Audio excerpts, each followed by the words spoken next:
ज्याची आई जिवंत आहे त्यानं रात्रीच्या 2 वाजता घरी जा. किती?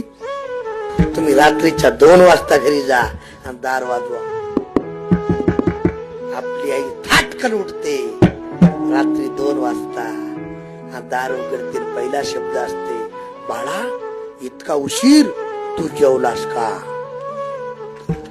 आणि आई गेल्यास, बाई आई गेल्यास तुम्ही घरी जागडे विनोद नाही दार वाजवायचं.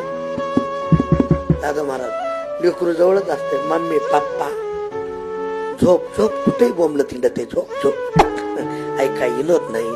आई गेली घरातलं प्रेम संपलं, बाप गेला घरातला धाक संपला. आपली आई कशी बी असू द्या आपल्या घराला राखण आहे. आपला बाप कसाही असू द्या आपल्या घराला झाकण आहे.